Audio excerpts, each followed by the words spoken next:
Yo, yo, yo, welcome to the podcast. This is Big Reptile Talk, the podcast where we bring keepers on. I don't care if you keep ants, elephants, snakes, tigers. I don't care what you keep. If you are involved with animals, I want to catch up with you. I want to see what you got going on.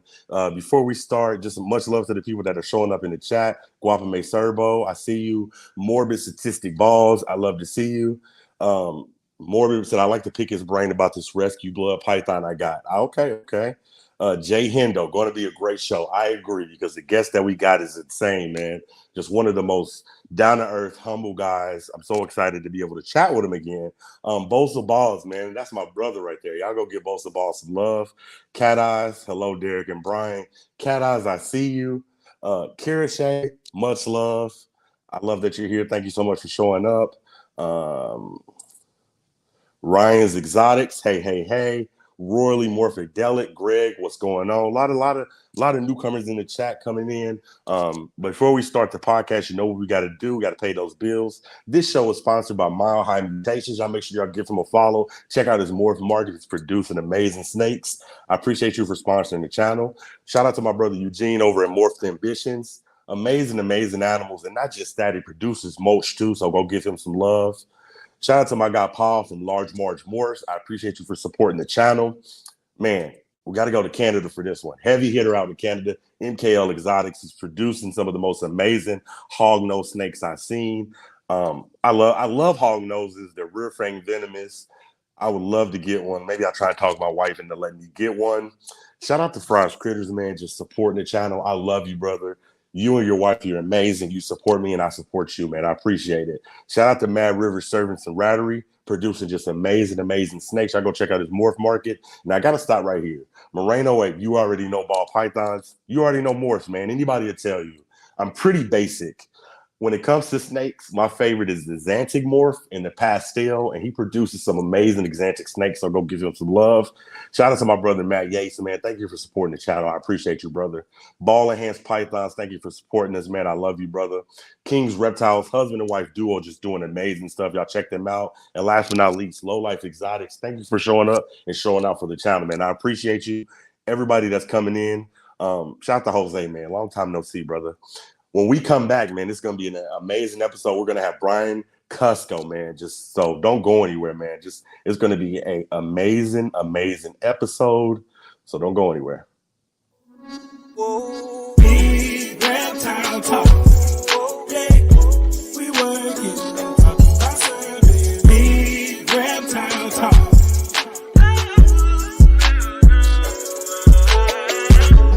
When it comes to talking about snakes, yeah. Love that we got for them effects. Yeah, big reptile talk. Let's talk about reptiles.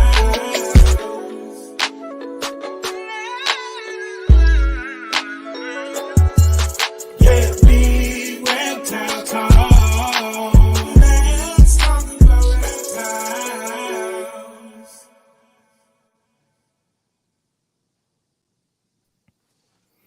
Mr. Brian, how you doing today, Mr. Brian? Good, man. I like that little jam. Let's chill. Antoine said the same thing. He was like, man, that song you just played is hard. I said, yeah, I had my friend do that for me. It's good. There's some nice harmonies going on in that thing, man. It was well produced.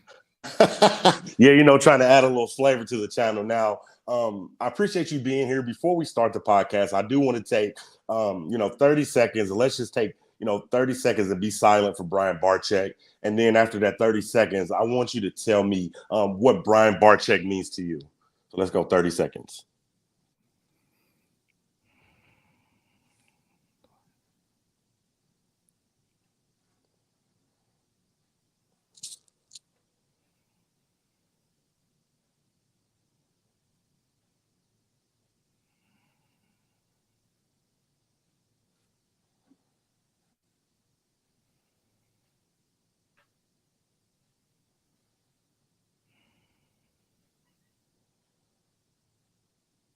All right, I think we're good. Now, you personally have a personal relationship with Brian Barczyk. We all know what he's going through. So can you tell me, what does he mean to you? Brian's a great friend. And he means a lot. He supported me in he inspired me and supported me when I was first getting started, and just encouraging. And the first time I met him was at the very first reptile show I ever attended, actually, because when I was growing up keeping reptiles before I moved to Hawaii, I never went to any reptile shows. I just had pet snakes.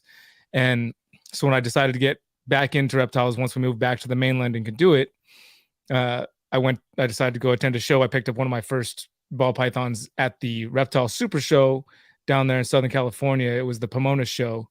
And once we got back, I started watching YouTube videos. I'd seen Brian's videos, and I'd seen a handful of other ones, Mike Wilbanks, Kevin's videos. And Brian happened to be at the show. I didn't know he was going to be there, but I'm like walking through the show, and there he was standing. I was like, hey, that's the Snake Bites TV guy. He's here at this show. It was such a crazy weekend because it's such a big show. When I first walked in, I had to like walk around for like maybe 10 minutes, and I was like, okay, I gotta go outside and like breathe because it was just overwhelming. And then to add on top of the fact that then he was there too, so that was a big moment. So I walked up and took a picture with him like a nerd, just like he's like, "Can you take a picture?" Because there's like other people taking pictures. And I was like, "Oh, I'm gonna go take a picture too." I actually had on the Snake Bites TV shirt when I was at that show, not knowing he was going to be there. And then I walked away after taking the picture, and I was like, "Man, what a nerd! I'm such a nerd. Hey, I'm gonna be honest. I'd be the same way if I saw you at an expo. I'm like, oh my god, that's Kusko. I need a picture. So I like walked around a little bit and like psyched myself. I was like, don't be such a loser. Just go back up and talk to him. What is wrong with you? And so I did that. I walked back up. I was like, hey man, I just wanted to like talk a little bit, if that's cool. And he's like, yeah, let's talk. And then we proceeded to stand there and talk for like 3 hours. I think 3 hours we just stood there and talked about everything except for snakes, basically, which I thought was super cool. Talking about like music and photography and just all this other cool stuff. And then Kerry King walks up and gives him a handshake while we're talking. I'm like, that was like, you're friends with Kerry King? So from that moment, I thought he was a real cool guy, meeting him in person. And then down the line, I decided I wanted to get into the Sunset Project, which I did. And I bought my hets from him and paid a pretty penny, because it was at the very beginning of the project, kind of when hets were still like, it was expensive. And I raised them up for a bit. I probably had them about 9 months. And then the female one morning had an RI, or, I was actually doing a video filming and doing an update on the snakes. And as I'm doing the video, I see a bubble pop out of the mouth. If you go back and watch that video, I don't even remember what it's called, but if you watch it, you can see my face like change as I noticed a little bubble pop out of the snake's mouth. And I'm like, oh, that doesn't look right. And so I called him. He told me to keep him updated. And so I called him to let him know what was happening, because I was keeping them updated every couple months. And like, yeah, they're doing great, they're growing. And then that update call was just like, I hated that call, because I was like, man, one of them's I took one to the vet. Like, I'm on the way to the vet right now with one of them. And he just first thing he said was, oh man, whatever happens, I've got you. Like, whatever happens, even if that snake ends up being fine, I'll make sure you have another one to back it up, just in case.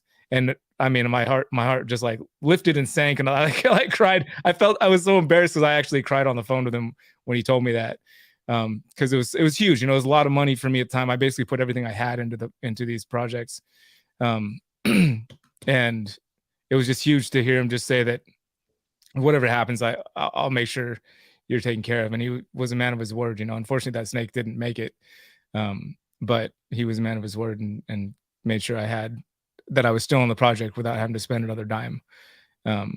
So, and then he's just continued to do that as we became friends. I closer and closer friends. We went out to Indonesia on a really amazing trip, with Forrest. And even on that trip, I crashed my drone on the side of a bridge, and in one early morning in Jakarta, and just like just obliterated. And he's standing there watching me fly and watching me crash it. He looks at me, he goes, don't worry, dude, you can fly mine for the rest of the trip. I was like, you see what I did to mine? You want me to fly yours? I love I love your stories, man. And, you have so many amazing memories with Brian Barczyk, and he means so much to this hobby. And for me, he means, I want to use a word of like inspiration. I feel like, yes, we know Steve Irwin has kids, but I still feel like Brian Barczyk is influencing a generation of people. There's going to be a billion Steve Irwins because of Brian Barczyk. I feel like, he's inspiring, he's inspiring the hobby. So I just want to send him my love and his prayers, because even him giving me the opportunity to interview him, he don't know me from the man on the moon. I've never met this man, but he still took time out of his busy day to let me chat with him for a little bit, and that meant the world to me. So much love to Brian Barczyk. I hope that he gets through this. I'm praying for him. Now, I want to ask you the next question, and I think I told you this. To me, you have the title of like the nicest guy in the reptile hobby. Like, how does that make you feel? I feel like, and I said this in one of my YouTube videos. I said, I feel like anybody around Brian Kusko is at peace. It makes me, how does it make me feel? You saying that? It makes me feel like you haven't spent enough time around me. Because I mean, sure, I'm a nice enough guy, I guess, but I'm also not. I mean, I have my moments, I just sure, I want people to be having a good time around me, and I appreciate you saying that. I do want people to be having a good time. I don't want anybody around me to be sad or down. If somebody's around me sad or down, I'm going to find out why and see if we can't get you turned around so that I can start making fun of you. Because I can't make fun of you if you're sad and down. You got to be happy, and then I can start messing with you. And then, and I'm not going to have a good time messing with you if you're down. So we got to figure out how to get your stuff turned around so we can get you in a good mood so I can help tear you down again. That's what we need to do. Sorry, I'm kind of messing around, but also anybody who really knows me as a friend knows that I'm not also. Like I like to talk some smack with my friends, So of course you like to have fun. That's what's up. Yeah, man. yeah. But if somebody's feeling down, then that doesn't work. So we got to make sure they're feeling okay first. Well, I still feel like you're the nicest guy in the hobby, man, but I'll go ahead and go to the next question. I watch your videos. I love all the snakes that you work with. But my question is like, why do you feel like you didn't buckle down to a certain species? You look at Kabelka, he's the king of ball pythons. You look at Ozzy, he's one of the kings of ball pythons. And then when I look at Brian Kusko, I notice that you work with multiple species. Your retics, I want to say blood pythons or short tails, ball pythons. You have boas. You have so many species. Why do you feel like you kind of didn't focus on one species? You kind of work with multiple things. Well, I am mostly breeding ball pythons. I've produced a couple of short tail clutches. I am planning to produce some carpet pythons at some point in the near future, and maybe some indigos. So, but it is majority ball pythons. That's the focus of most of my breeding. But I do have, yes, a plethora of species. I was planning to breed the retics. I did get them with the plan to breed, but changed my mind about breeding them, so now I just keep them as pets. I just like snakes. I've always liked snakes. Snakes have always fascinated me, and that hasn't stopped. I got my first pet snake when I was 4, and they're just, when we go herping, like we can find frogs, we can find toads, we can find all these bugs, we can find really cool lizards. But the days that get the gold stars are the days we find the snake. I just really like snakes. So and I don't have a particular species. I got hognose, I got blue beauty, I got scrubs, I got corn snakes. I just really like snakes, and different is good too. I had to like hold myself back because I can't just keep every species of snake. Well, I could, but I shouldn't. I could, but I don't think that I should keep every species of snake. Although that sounds kind of cool too, actually. Just have like a big old snake room with every species of snake on the planet. That sounds really cool. I like snakes, bro. What can I say? I just like snakes. It doesn't matter what species. I'm kind of the same way in my reptile room. I thought that, when I get into hobby, I'm just going to just go and buy 30 ball pythons. And it wasn't like that. It was like, I got a corn snake, I got a ball python, then I wanted a king snake, then I wanted an Amazon tree boa, then I wanted a carpet python. It was like, man, I want one of everything. I got to stop, or my wife's going to be pissed. Hey, can we talk about something? Do you mind if can I read the message you sent me about coming on here? Of course. Okay, I'm just gonna read your messages you sent me because I wanted to talk about this. You mentioned we were going to. You said we can talk about it. I was gonna do it at the end, but we can talk about it right now. Oh, we wait. Oh, we wait till the end. No, if you still got a list, all right. As long as we're talking about it, I just figured we'd talk about that. Of course. But I don't want to catch you on your flow. That you got really good questions too. I was watching the thing you had with Ozzy, and he was mentioning how he thinks you're a talent, and I agree. Like I think you're really good at interviewing folks. You have good questions. You're very engaging. You do a good job. Actually, okay, I appreciate that. You know what? We could just talk about it right now. Let's get to to the meat of the hobby. Let's go ahead and go. All right. So you told me that you said this is how you started with. You said, I don't do live feedings anymore. I made that decision for myself, and I was hoping I could get you back on my podcast to chat. You can ask me anything, but really I want to ask you some things. I've been having some really fun episodes, and I think one with you would be super fun. If you can't do it, I understand. Yeah. So you decided not to do live feedings. I was just curious about that. You know, like what made you decide not to? I think it's a good call.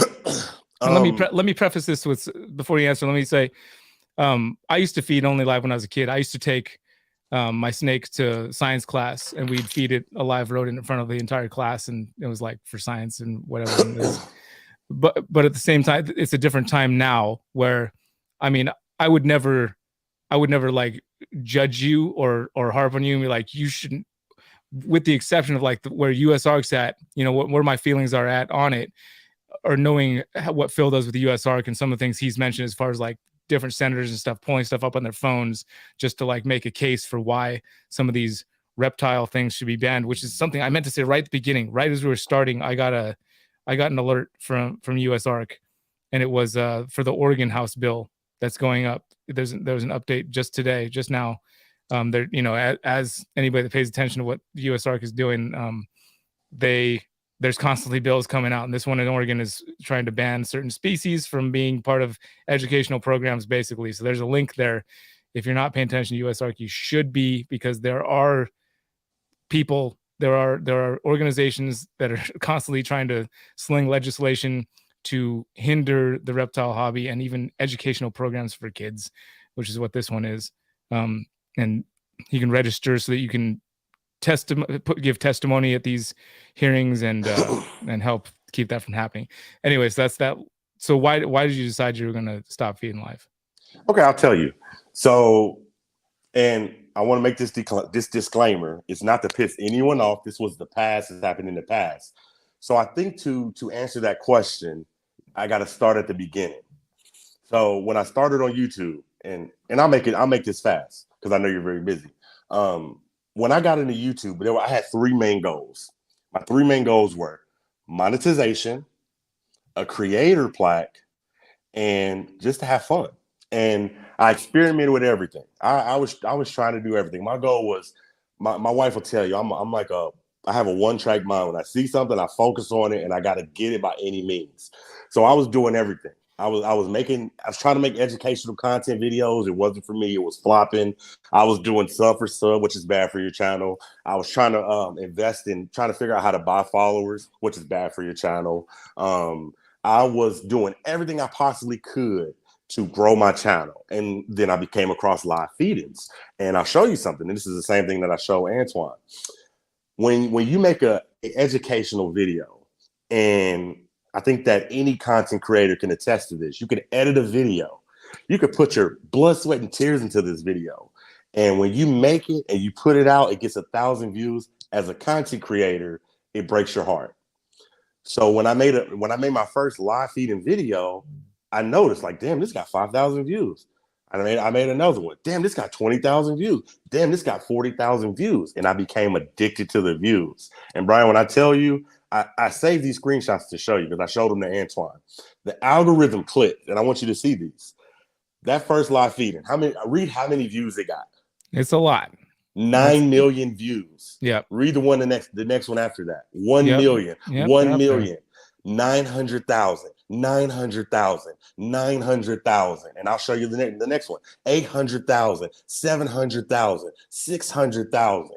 So I think as a content creator, I became addicted to these views. And don't get me wrong, I'm doing my thing. I'm new to the hobby. I didn't understand that, you know, what we are doing can be detrimental to the hobby in a sense. I didn't understand that. And I ended up getting a couple phone calls. And I don't know, I hope you don't mind me telling people this. I got 4 phone calls. And I can't remember if this was after the nerd video or before it. I think it was before it. This was before Nerd made a video about me. I got 4 phone calls. And and Nerd put out 2 videos. One, they just completely trashed me. The second one, Don even said it. Derek deleted all his videos. Now, the phone call I got from the first phone call I got was from you. It was like, Derek, you need to XYZ, da da da da da. At the end of the phone call, I'm like, Brian's right. And anybody in the chat will tell you, I deleted every video on my channel. Every video that had a live feeding was gone. It was gone. Then I got a phone call from Jeremy from Brassman Reptiles. Great phone call. He's a great guy. Jeremy's an awesome dude. We chopped it up, whatever. The third phone call was MJ. Okay, phone call. It was okay. But the straw that broke the camel's back was the 4th phone call. Can you guess who that phone call was from? Brian's the first person popped to mind. I don't know that that's accurate, but no. Ozzy? It wasn't from Ozzy. It was from Kevin. Oh, okay. So it was and I'm not mad at Kevin. And again, like I said, I hope if they make another video about me, so be it. But I'm out of the live feeding game. I'm out of it. I've told y'all everything, you know. I get this phone call from Kevin, and perception is everything. And he had a great heart. Don't get me wrong. His heart was in the right place. But what I took from this phone call, it was a very authoritative phone call. It was, yeah, Derek, you need to, you're gonna stop this. You're the reason this is the hobby is bad. You're gonna delete those live feedings. Let's just debate it. You're gonna do this, you're gonna do that, you're gonna do this. Kevin likes to debate, no doubt about it. for me, and I'm like I said, this was the past. This happened in the past. This phone call that I had with him, it kind of pissed me off to the extent of after I got off this phone call, it was fuck it. I'm gonna do what I want to do. I felt like I'm a man, Kevin. You're a man. You're not gonna tell me what I can and can't put on my channel. And it was because of the conversation we had. He might have felt like he was in the right place, but the way I perceived it was, you think you're going to tell me what I can do? No, it's not going to go like that. Now I'm going to start back live feedings. So I started doing live feedings. Now I'm going to double down. I'm going to double down because Kevin, you know, is yelling at me, telling me I'm the reason. USARK is this, USARK is that. So I started doubling down. I started back making them. They dropped their first video. Broke my fucking heart. I won't even lie. Broke my heart. I'm like, damn, I really like Nerd. And they made this video about me. Told my wife about it. I said, they attacked me for live feedings. They attacked my podcast. I let a couple days go by. I started getting death threats. I called Kevin. I said, Kevin. And actually, I still got the text message to this day. I said, Kevin, that video that you and Donnie put out is getting me death threats. Oh, what do you want me to do about it, Derek? Oh, well. Okay, you don't care? All right. Now I'm going to go even harder. I'm going to make even more live feeding videos. And because you attack my podcast, I'm going to show you that I can still get amazing guests. I mean, and that's when I dropped the Chandler's Wildlife podcast. I started, you know, it became a mission. It was like, okay, you're going to attack me. You don't care if my family's getting death threats. You're going to try to discredit my podcast. I'm going to show you that I can still get amazing guests. I got Gavin. I got the king of DIY. I got Kathy Love, which was the queen of corn snakes. I got Jake the Snake Roberts. Ozzy came back. I got Tiki's Geckos. I got Brett Palmer from Tanked. I had John Rinke from the Tiger King. I got the Urban Rescue Ranch. I was on a mission. Okay, I'm a double down live feedings, and I'm still going to run my podcast because you guys attacked me. So they dropped the second video. Nothing happened. My subscribers were still the same. But the reason I decided to stop was because I started going in people's, it was a multiple reasons. I started going in people's chats on YouTube. And sometimes I was received in a positive way. And sometimes I was received in a negative way. Like, get out of here, Derek. You do live feeds. Get out of my chat. Or like I would go into MJ's chat.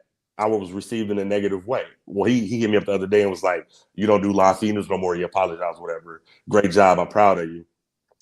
But the reason I stopped was I didn't want to be, you know, I want to be in the hobby. I don't want to be perceived as the live feeding guy. That was never my goal. I believe I got addicted to the views. I'm human. Can you understand that? Yeah, that happens to a good amount of creators out there. They get addicted to the views, and what ends up getting views for them, if it ends up being something they don't necessarily like, they still do it anyway, just because they get addicted to the views. That's happened to some of the biggest creators on this platform, I where they think just start caring about only views and not necessarily what it was they were doing. I mean, I was doing everything, bro. I was doing sub for sub. I was trying to buy follow. I was experimenting with buying followers. I was doing live feed, anything that would grow my channel. And like I said, I planned on stopping. I had a phone call with you. I stopped.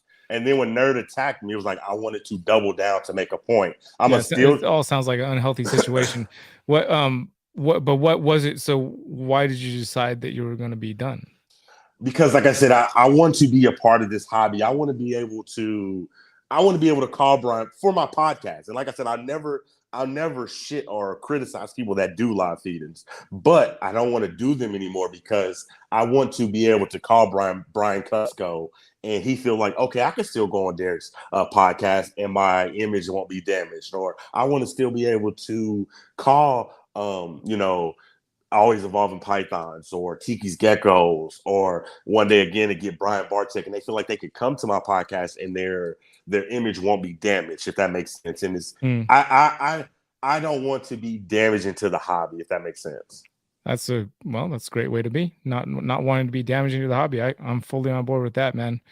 But I don't mind people that do them. I want to make that very clear. I will never criticize people that do them. I won't do that Sorry, go ahead.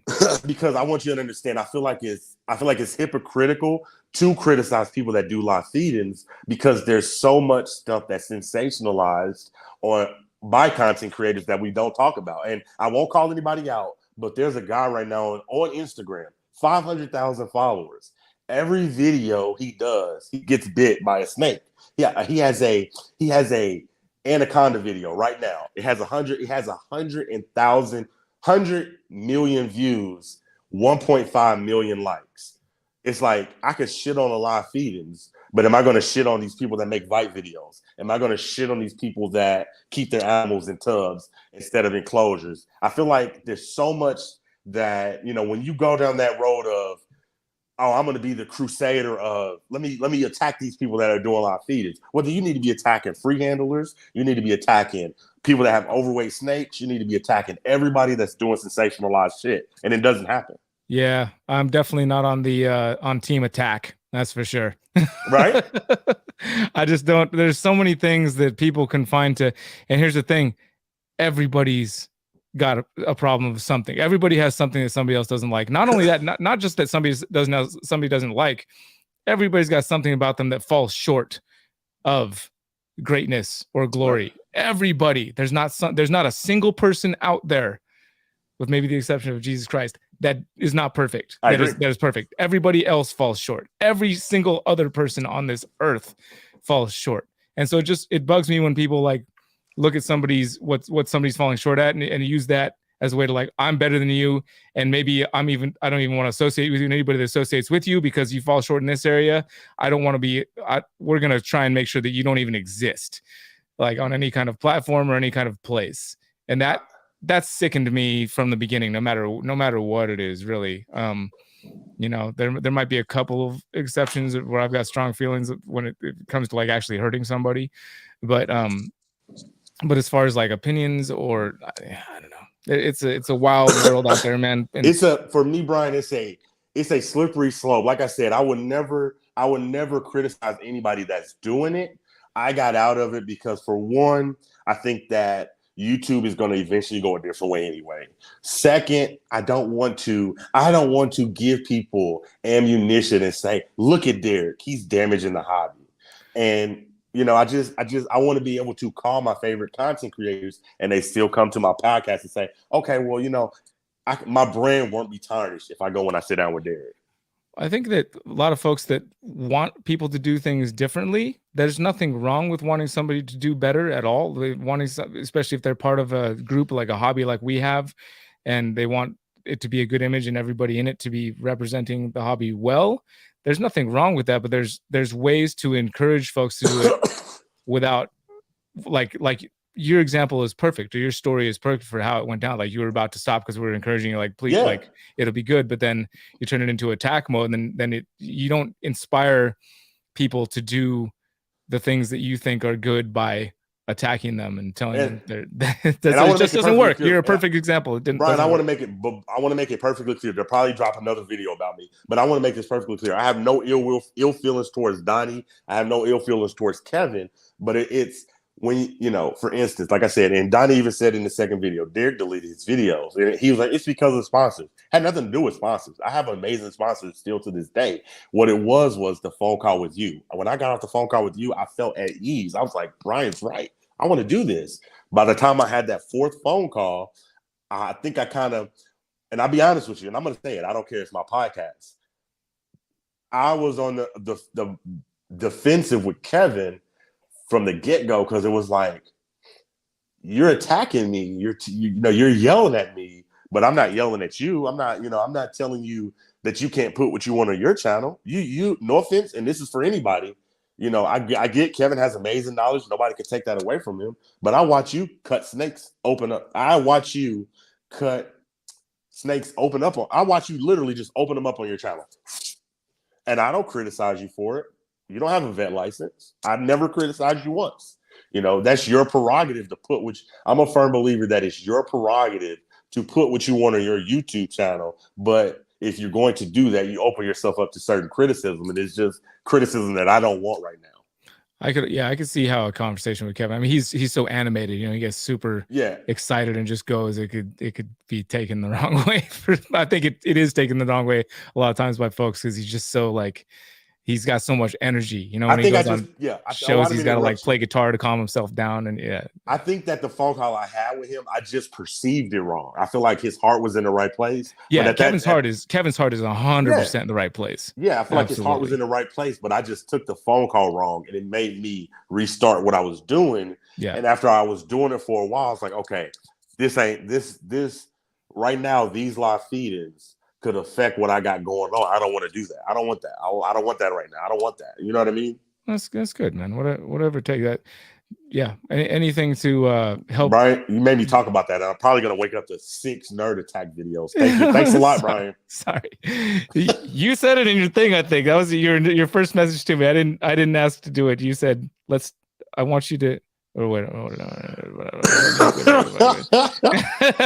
don't know. Maybe you didn't say anything about it. I don't know. That was your first line of your message to me was, I don't do live feedings anymore. So that seemed like it was important to you. It is too, because I don't want to be, how do I say this? And again, no offense to people that do live feedings. I don't mean to offend them. But for me, I want to be able to go into a chat, and I don't want people to be like, that's the live feeding guy. Somebody's going to get offended no matter what you do, bro. I promise. But anyways, everybody in the chat, I appreciate you guys for watching. Great. So what do you think? Do you think that it's a positive thing that me stopping? Do you think it's going to turn stuff around? Because I ain't gonna lie, Brian, the algorithm clicked. I was getting, and I'm human. I got addicted. I was addicted. Sure. I mean, I agree with it just because of my own personal. Where I come from on that is knowing how hard USARK works and how much is coming at us constantly.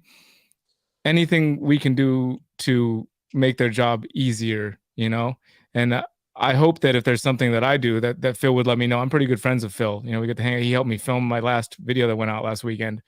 I want to help where I can and make their job easier because they bust their butts and there's constantly things being thrown at the hobby legislation wise. So yeah, I 100% agree with that. That was one of the things Phil definitely mentioned was live feedings are rough for us. But does he mention everything else though, Brian? Yeah, there's other things to get mentioned. But like what? Let's go into detail. I mean, even like something like an animal in a deli container at a show is no good for a USARK video. Yeah. Something as simple as that. I mean, but you're not gonna stop that. That's how they get transported. It's an image thing for them. It's a general public image thing. They don't understand the safety for the animal to have them in something like that to bring them to a show. That it's a thing for the animal. You could bring an animal in a big old thing, but it would be a safety concern for the animal. you know. So it's like, but so that's not something that's going to change, because people aren't going to, just to appease somebody that doesn't know what they're talking about when it comes to reptiles and their safety. People aren't going to change that. They're not going to bring this huge thing to bring an animal to the show, because that's more dangerous than bringing them in a small compact container for traveling and for having at the show. That's just not going to change because of that. So there are some things that the general public might perceive without. So education is the thing, right? To be able to educate the general public, to help them know what is healthy for an animal, what is safer for an animal, versus what they think is like, oh, well, why doesn't it have a bedroom here at the show? You know, or, you know, when they're thinking about just how they would feel if they were in that container. I also wouldn't want to be in a small deli container, right? At least not for an extended period of time. But actually, as I think about it, as long as I know that I'm going to get let out, I like to get put in small boxes sometimes. Yeah, I like the kids put me in a box. That sounds like fun for a minute. Right. That's just me. Now can I ask you, Brian? Like, you're a content creator. I feel like you know a lot of us, and this again isn't to shade nerd. I love what they got going on. Being a content creator, we know that, you know, you could edit a video, you could put your blood, sweat, and tears into it. Mm-hmm. This is like a 2-part question. Do you feel like, you know, when you don't get those videos that got 500,000 views or 1 million views after you've edited this video, is that hard? Is that a hard thing for you? And do you ever see yourself doing sensationalized content? No. I mean, not sensationalized in the fact where, I don't know. I mean, I try to make something exciting here, there, like make an exciting thumbnail, get people to click on it, you know, because that's, I mean, the nature of YouTube is you want people to click on your videos. Otherwise, especially, I'm technically a professional YouTuber. That's the driving force behind supporting my family. That said, I'm not going to do like crazy stuff just to get views on YouTube, because it's not so much the views for me. The views are important to me because I've got sponsors and I want them to get their brand in front of as many people as possible. So that's important to me.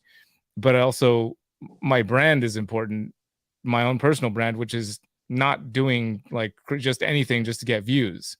You know, I'll just put out what I'm feeling, or what I feel is going to be good, and what's going, not just, I put a lot of thought, and probably too much thought into the videos, as far as like what, that's why the uncut videos do great, and it blows my mind. But I do it for myself. A lot of the editing, I do that because I enjoy it. I love putting music videos. I love creating a little cinematic masterpiece of a segment, and just to be creative, just to make that, get the right music, get the right shot, and the right slow motion. Just like there's a video coming out tomorrow that I'm putting out. Is that tomorrow? No, tomorrow's Saturday.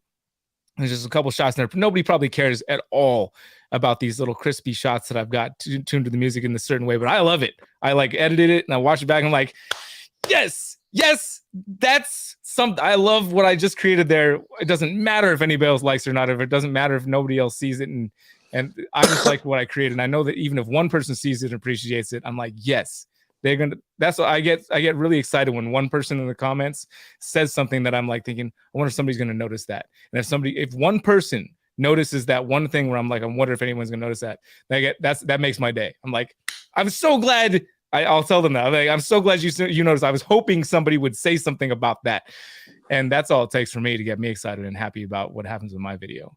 And the uncut videos seem to be received really well with people, and so that would make my job real easy if I just did uncut videos all the time, no editing. Super easy. I could do yesterday's video I did for Brian, you know, to call people to pray for Brian.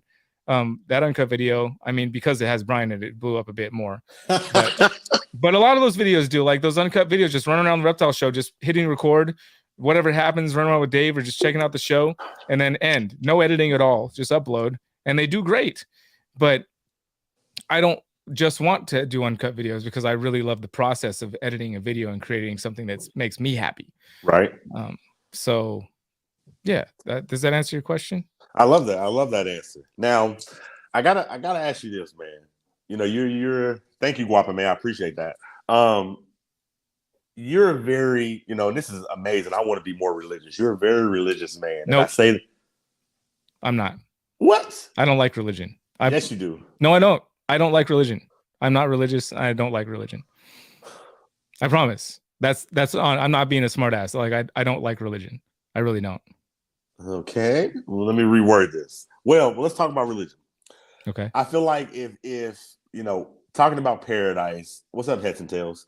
I feel like if you were to want to get a picture of what the Garden of Eden looked like, Hawaii would be the picture of that. So my question to you is like, why did you leave Hawaii, man? Why? That's paradise. Two things. First, family. All of my family's here in California. Second, I wouldn't even be part of this community out there. You can't keep snakes in Hawaii. Oh, really? Mm-hmm.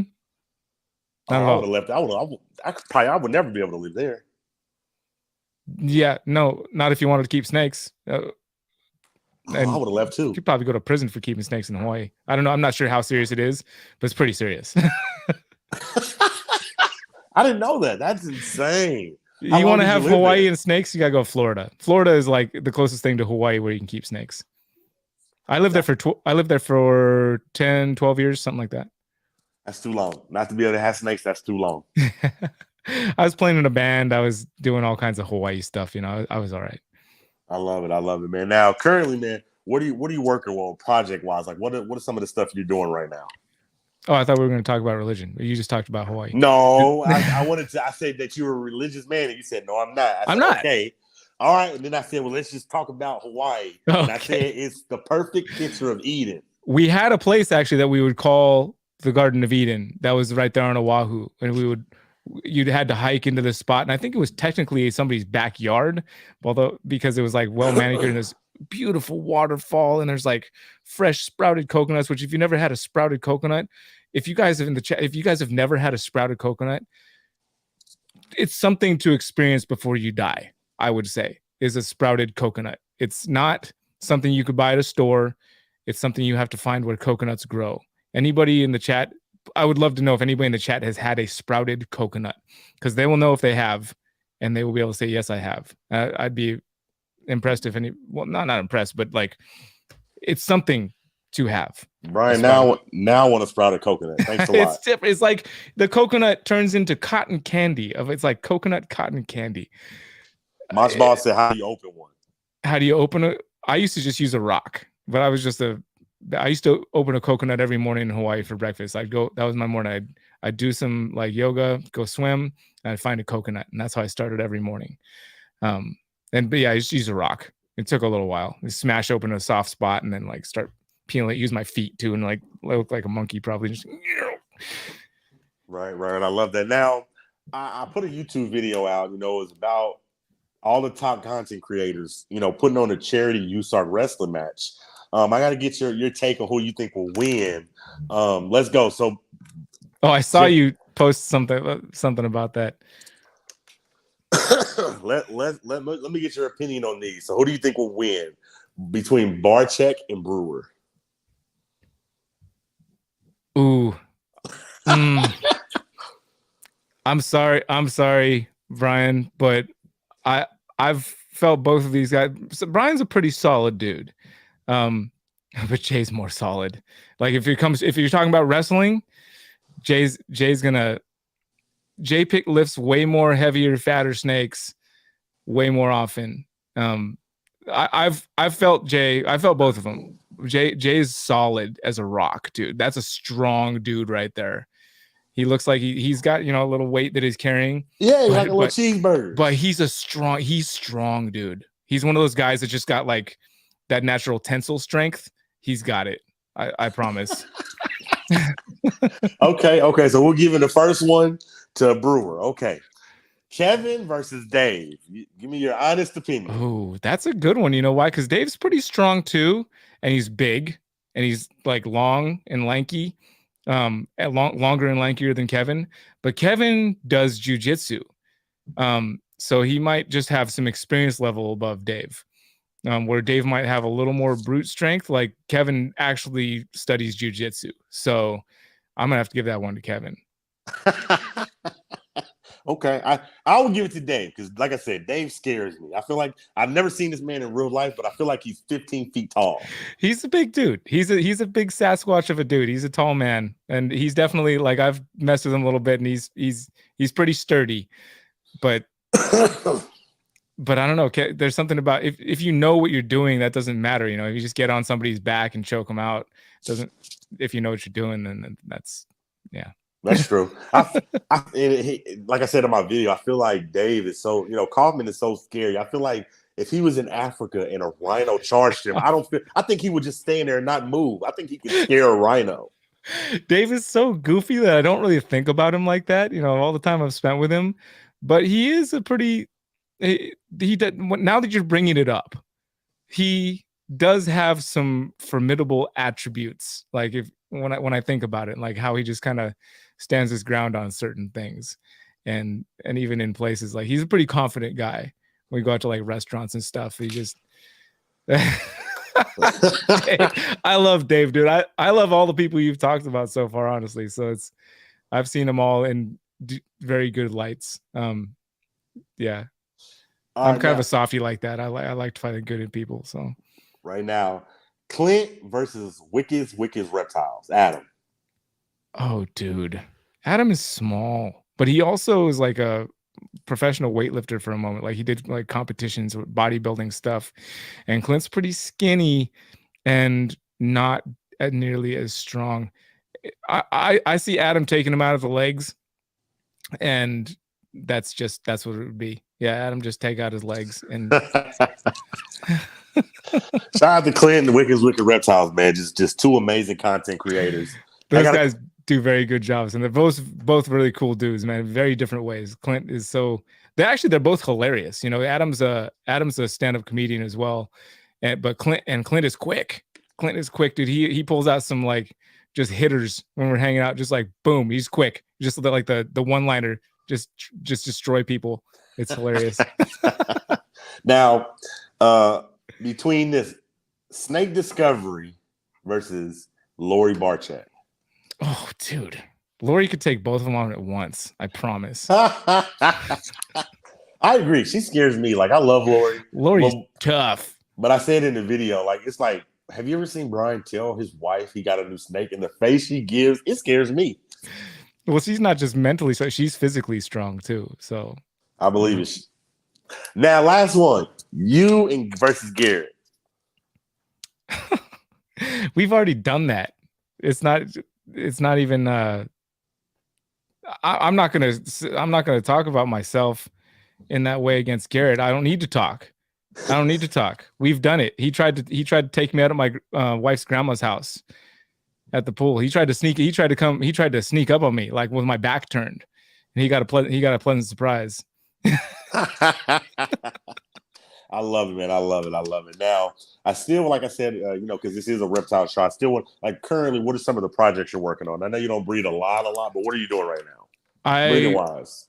Well, I'm shortly gonna be getting a male carpet to go with my coastal caramel carpet python from my buddy Riley. So that's gonna be in the works. I just produced a clutch of blood pythons that hatched out. But what I've really been working towards is clown pied sunset, and it's been rough.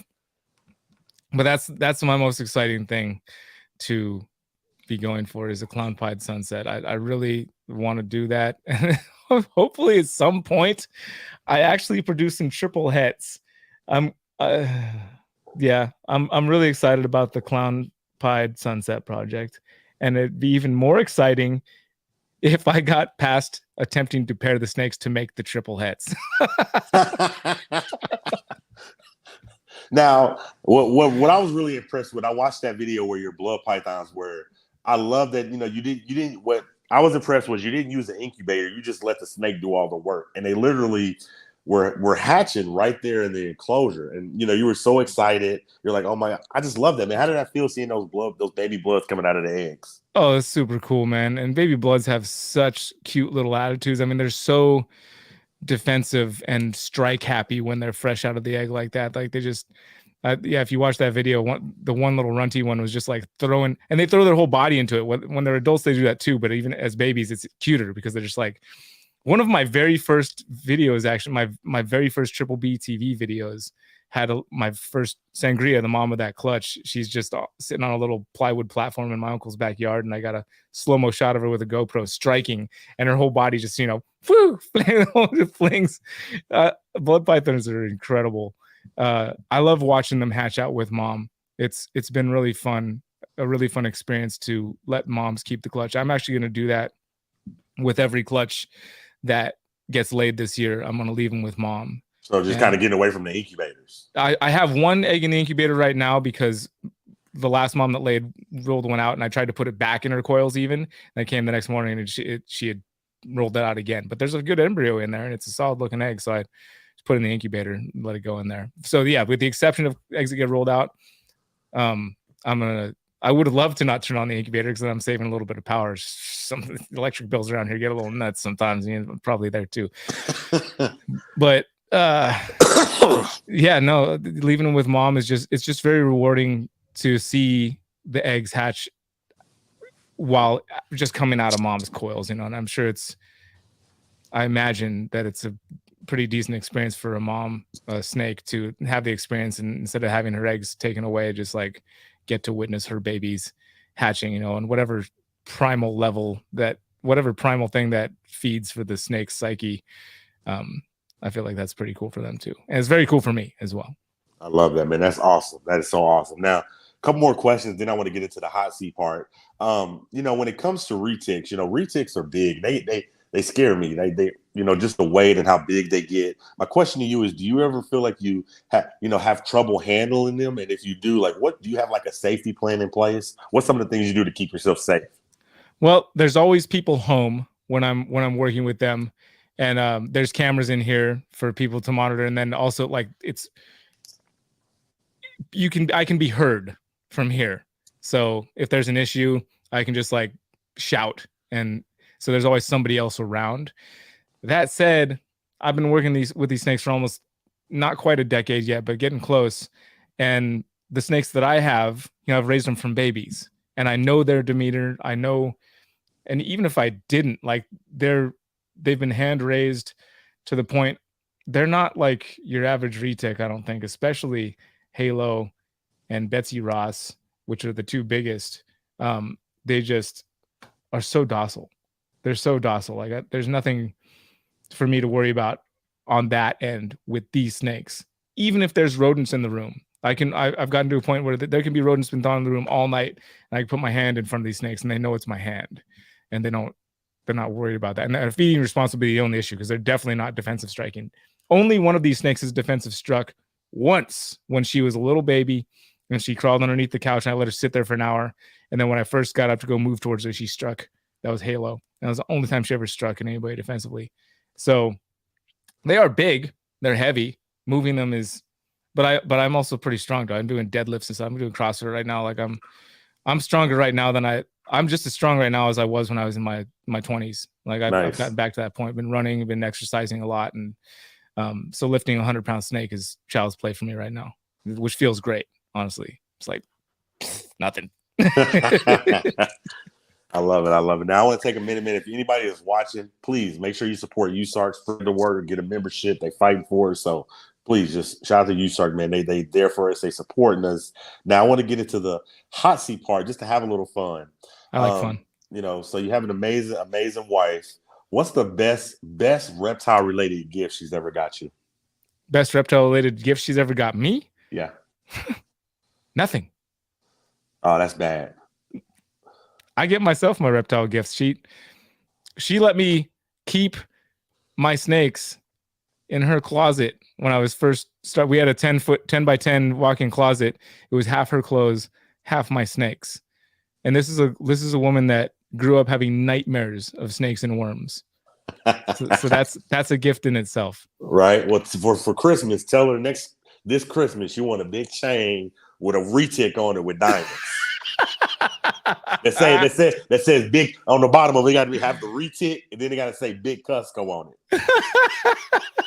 If she got me that, I would definitely rock it like my entire life. But I don't see that happening. But I don't think she's ever got me anything reptile related gift. I'm pretty sure not. I'm pretty sure not. I need to have a conversation with her. Everybody's laughing.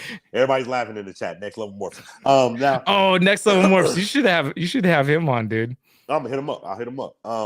Now I don't know if you're a superhero fan, but I love superhero movies. I love Marvel. Do you know who Thanos is? Yes. You know, where he snaps his fingers, everything's gone. In the reptile hobby, what's one thing, if you could Thanos it, if you could, let me see, Thanos. Could you use that for like Brian, but change to be Thanos? We're gonna say Thanos, not Thanos. I'm gonna Thanos that. If you could Thanos something, one thing in the hobby, what would it be? Oh, does it have to be immediately in the hobby? Because I was gonna say PETA, or like I like that. Or Humane Society of the United States. Or people whose only job, it seems, is to go on platforms and just say something negative. All three of those in one snap. Let's go. I love that. I love that. Now, you know, you've done a million podcasts. You have an amazing podcast channel, and you know, you bear it all. You tell us a lot of stuff. Now, this hot seat question, tell us one thing, you know, about you that we don't know. Somebody asked me that recently on somewhere else. Where was that? That was oh man, I'm spacing the brother's name right now. Gosh dang it.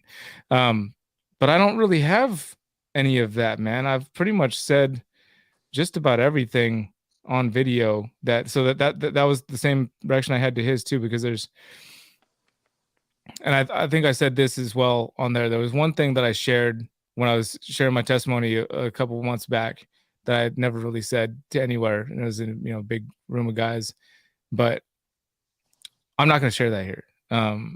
Sorry. Okay, that's fine. Okay, I'll give you a different hot seat question.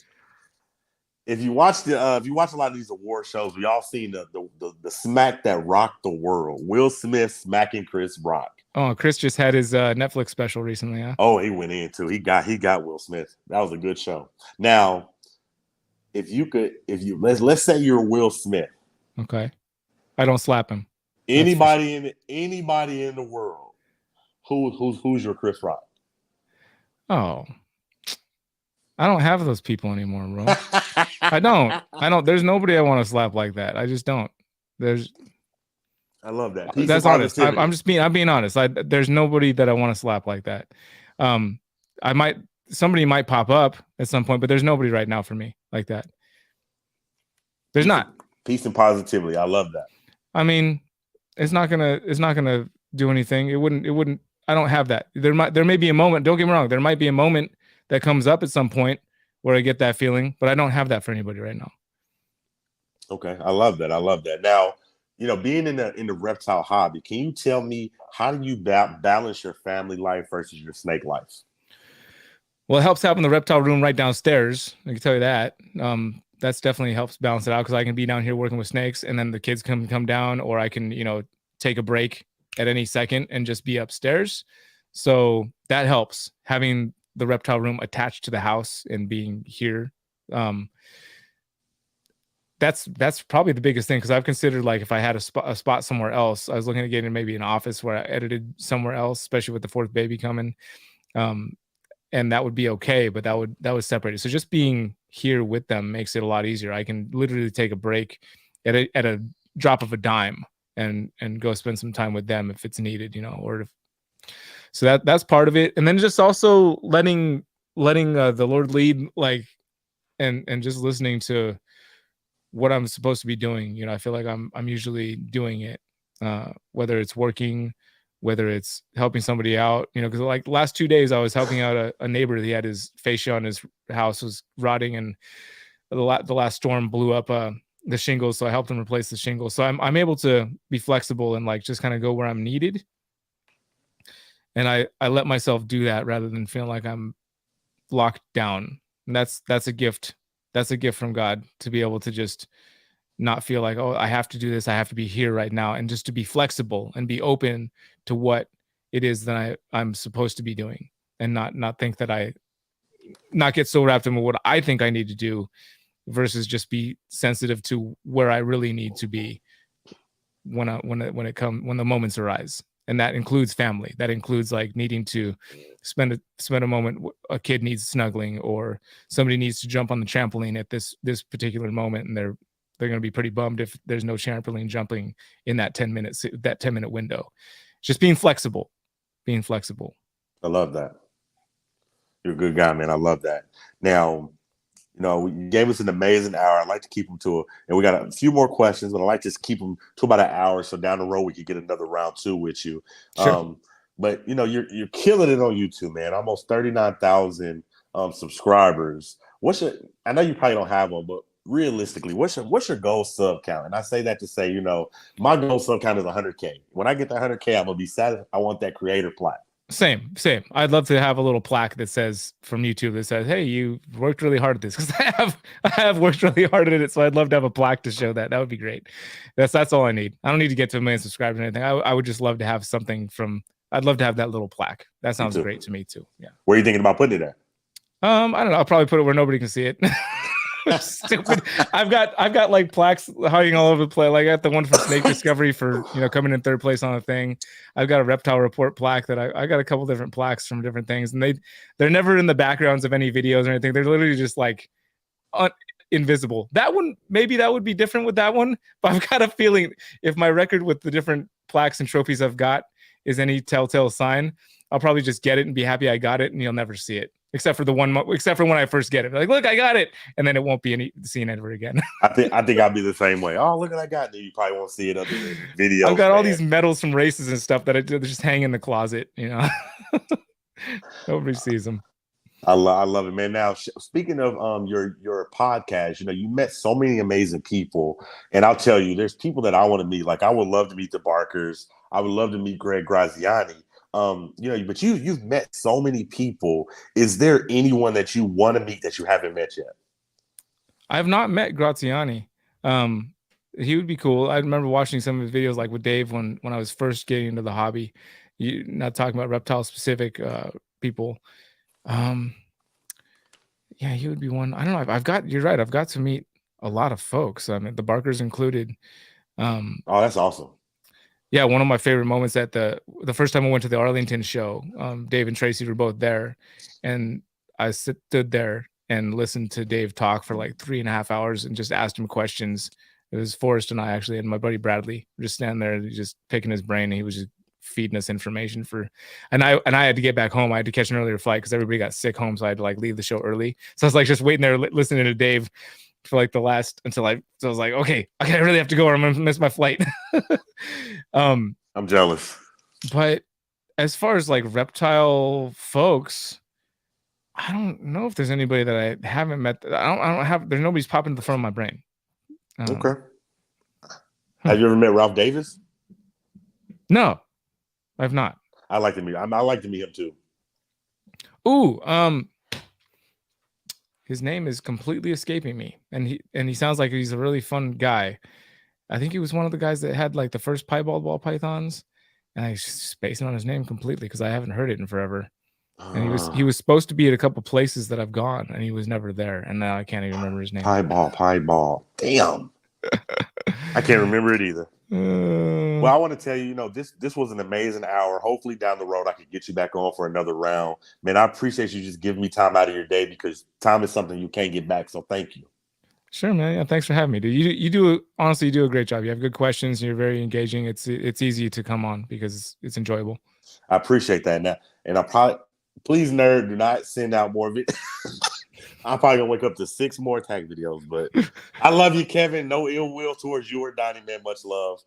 This was an amazing podcast. Don't go anywhere. I'm gonna thank you backstage. Everybody, the sponsors, man. Mosh Ball is a great interview. Thank you. Check out all our sponsors, man. They're all amazing people. This was an amazing podcast. We're definitely gonna get you back on for another round. And until next time, man, this is Big Reptile Talk. Is there anything you want to say before you leave? Go join US Arc. For sure. They're fighting for us. They need us. I do feel like they need thanks, Marino. I do feel like they need more members, man. Their Instagram, 20,000. I feel like they should have 100,000, even 1 million. I feel like they need more supporters. So please go subscribe to them. And I'm gonna put you backstage, okay? Awesome podcast. You already know. Go check out all the sponsors. Everybody in the chat, thank you for showing up. Until next time, man, this is Big Reptile Talk, and we out of here.